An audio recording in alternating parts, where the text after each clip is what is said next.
Bismillah, walhamdulillah, wassalatu wassalamu ala rasulillah Sayyidina Maulana Muhammad bin Abdullah wa ala alihi wa sahbihi wa man walah. Rangkuman daripada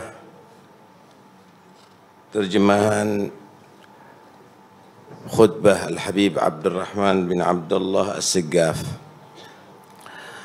Beliau memulai membawa satu ayat. Allah berfirman, wa innaka latahdi ila siratim mustaqim siratillahi alladzi lahu ma fis samawati wal ard. Sesungguhnya engkau wahai Muhammad memberikan petunjuk sallallahu alaihi nabi ke siratin mustaqim, jalan yang lurus. Siratul mustaqim yaitu jalan yang Allah ridai, Allah yang memiliki langit-langit dan bumi. Jalan Allah yang Allah ridhai, dan Allah Tuhan alam semesta. Siratul mustaqim ini dibawa oleh Nabi sallallahu alaihi wasallam dan diajarkan oleh Nabi. Diteruskan dari generasi-generasi sampai kepada Al-Imam Al-Qutub Habib Abu Bakar bin Muhammad As-Segaf. Siratul mustaqim ini yang penting untuk kita ambil dua hal. Pertama, jalani siratul mustaqim. Ajak keluarga kita dan kaum muslimin untuk tetap dalam siratul mustaqim. Saudara, siratul mustaqim ini perlu dua hal. Pertama, mujahadah, usaha. Kedua, perlu al-ilmu nafi', ilmu yang manfaat. Tentunya ilmu yang bersambung dari guru ke guru sampai kepada Rasulullah sallallahu alaihi wasallam. Contoh, misal sholat yang kita kerjakan. Sholat, saudara, ini Allah berfirman, wa'mur ahlaka bis sholati wastabir 'alaiha. Perintahkan keluarga kamu untuk melaksanakan sholat. Tapi enggak cukup hanya melaksanakan, tapi wastabir 'alaiha. Ada isyarah di situ, sabar dalam melaksanakannya. Dan di situ adalah perlu mujahadah, saudara. Sehingga tidak cukup sekali kamu hanya memerintahkan, mengajak. Tapi itu harus berkali-kali. Tidak cukup kamu hanya sekedar melaksanakan sholat, tapi bagaimana menyempurnakan sholat. Di sinilah kita harus paham bahwa pentingnya kita untuk mendidik anak kita menjaga salat ini, sehingga dikatakan as-salatu hiyal mizan wa in waffa wuffiyalah. Salat ini barometer. Salat ini adalah barometer. Kalau sudah salat ini dilaksanakan dengan bagus, sempurna, maka dia akan mendapatkan ganjaran yang sempurna. Maka semuanya akan menjadi sempurna, saudara. Saudara, kita patut untuk bersyukur kepada Allah. Kita ini diberi oleh Allah surat Al-Fatihah ini yang diwajibkan setiap kita sholat untuk kita baca. Dan Nabi menyatakan la salata liman lam yaqra bi Fatihatil kitab. Itu adalah memang penting untuk kita cermati isinya.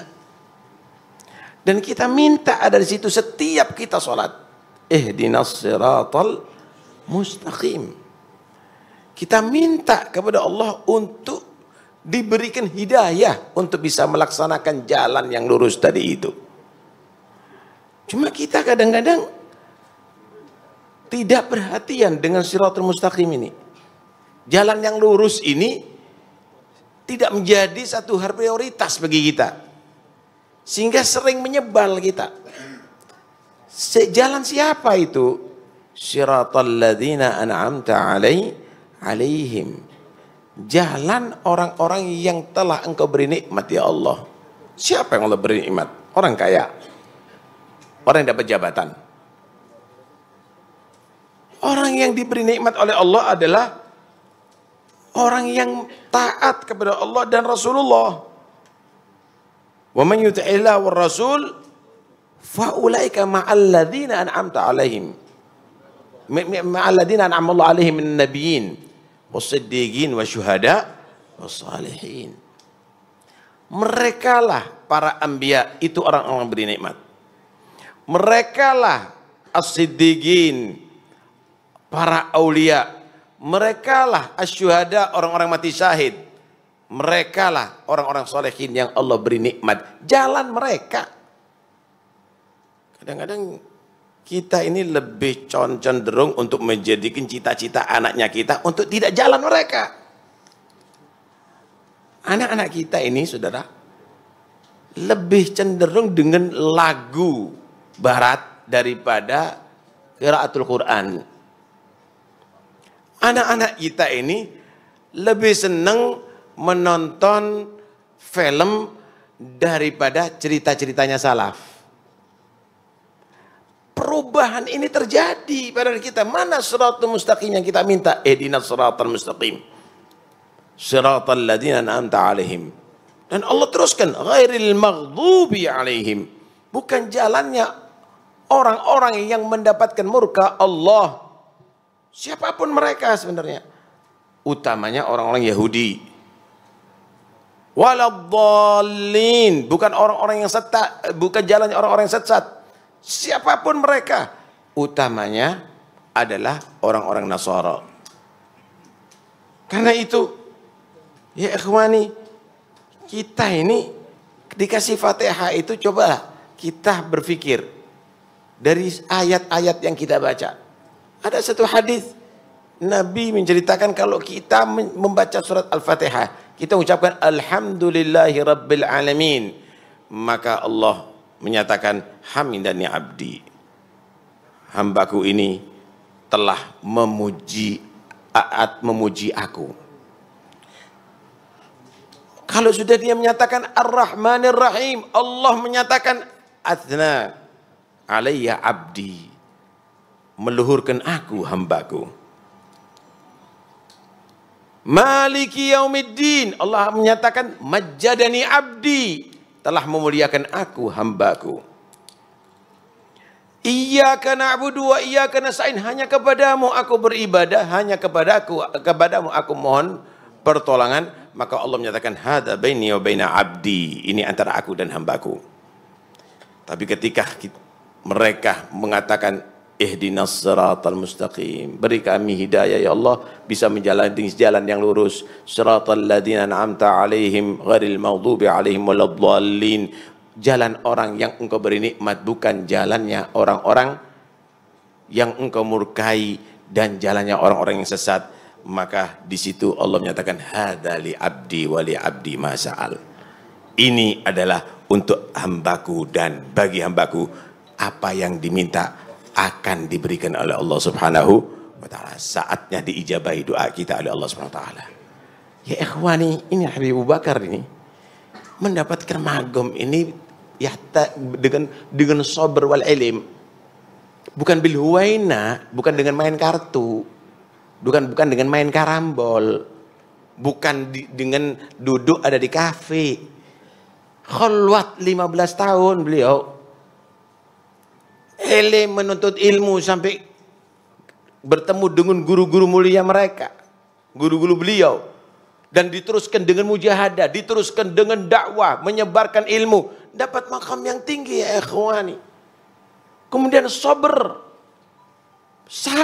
ya ikhwani, tahammulul adha. Ada satu hadis Nabi berkata begini, ibtaghur rif'ata indallah, cari derajat tinggi di sisi Allah. Cari derajat tinggi di sisi Allah. Tahlumu ala man jahila alaik wa tu'ti man haramak. Kamu bersikaplah sabar, lapang dada dengan orang yang bersikap bodoh kepada kamu, mencaci kamu, menfitnah kamu, menjelek-jelekkan kamu, menggosip kamu. Kamu justru bersikap biasa. Kalau perlu memaafkan. Kenapa? Ketika kamu melakukan itu, maka kamu akan mendapatkan derajat di sisi Allah. Bukan kita saling membalas. Sana mencaci, kita mencaci, sama nilainya. Kadang-kadang lebih buruk, saudara. Sana mencaci anjing, kita mencaci babi, lebih buruk. Apalagi dibarengi dengan doa-doa, 7 turunan mudah-mudahan gak selamat. Lebih kejam jadinya. Jaga mulut, wala tasubbanna ahada. Jangan kamu tadi itu mencaci seorang pun. Jangan mencaci seorang pun ya ikhwani. Sekalipun kamu dicaci oleh orang tadi itu. Sekalipun kamu dicaci. Yang kedua, Nabi berpesan, bantu, kasih, beri. Orang yang justru mencegah keberuntungan kamu. Yang merusak mungkin pekerjaan kamu. Yang dia tadi itu marah kepada kamu. Dia tadi itu membenci kepada kamu. Bantu. Kasih modal. Suruh kerja yang benar. Cari rezeki yang halal. Ini sifatnya beliau, saudara. Kalau kita enggak, kita benci orang yang demikian ini. Tapi beliau dengan rahmatnya sayang dengan mereka semuanya. Selalu didoakan mereka itu kembali ke jalan Allah Subhanahu wa ta'ala. Satu hadis ini panjang sebetulnya, tapi saya potong. Nabi menyatakan, ini mru'un syatamaka wa ayyaraka bi amrin laisa fika fala tu'ayyirhu bi amrin huwa fi. Jika ada seseorang yang mencaci kamu, menjelek-jelekkan kamu, menfitnah kamu dengan perkara yang kamu nggak ada di situ, maka jangan kamu caci dia dan jelekkan dia dengan sifat yang dia ada dalam situ. Dia menfitnah kamu begini, begitu, begini, nggak ada pada kamu, syukur, alhamdulillah. Orang itu padahal pembohong, orang itu penipu, nggak usah kamu jelekkan dia. Nggak usah kamu jelekkan dia. Wada'hu yakunu wabahuluhu alaih wa ajruhu lak. Tinggalkan mereka, jangan seperti mereka. Sehingga celakanya diambil sama dia, pahalanya kamu ambil. Sikap kamu, wala tasubbanna ahada, jangan caci satu orang pun. Jangan caci satu orang pun. Wada'adahum wa tawakkal 'ala Allah. Biarlah mereka mencaci, biarlah mereka menggosip, biarlah mereka menfitnah. Itu bahan kamu untuk mendapatkan derajat di sisi Allah jika kamu sabar. Kita ini masih kelas disinggung sedikit udah perasaan seperti begini ya ikhwani. Kif Abu Bakar, kif ajdadukum, kif ajdadukum. Sayyidina Hasan diracun, Sayyidina Husain dipenggal kepalanya. Kif mereka semuanya dilaknat di mimbar-mimbar. Dilaknat di mimbar-mimbar. Mereka dengan tahammul adyan, dengan sabar, anak-anak mereka dididik menjadi ulama semuanya. Selesai sendiri. Ini hanya beberapa orang. Mereka itu pemerintahan yang sudah mengkondisikan ya ikhwani. Bagaimana waktu khilafah Umayyah, khilafah Abbasiyah memang mengkondisikan bagaimana tidak muncul. Tapi itu semuanya sia-sia. Dengan apa? Dengan al-akhlaqul karimah. Itu semuanya sia-sia. Dengan apa? Dengan ibadah dan istiqamah. Dengan menjalati siratin mustaqim. Karena itu pulang dari sini, Anda jangan ada menyimpan sedikit dendam dan benci kepada seorang muslim pun. Sehingga Anda akan bisa merasakan apa yang dirasakan oleh Habib Abu Bakar bin Muhammad As-Sagaf. Sekalipun itu adalah sekian persen daripada gunung makom yang telah diraih oleh beliau Habib Abu Bakar Muhammad. Mudah-mudahan insya Allah kita dijadikan bukan hanya orang-orang yang kagum, tapi bisa meniru akhlak mereka. Mudah-mudahan semua akan dapat barakah. Mudah-mudahan anak-anak kita semuanya menjadi orang salihin, Allah jaga daripada segala yang merusak akhlak mereka.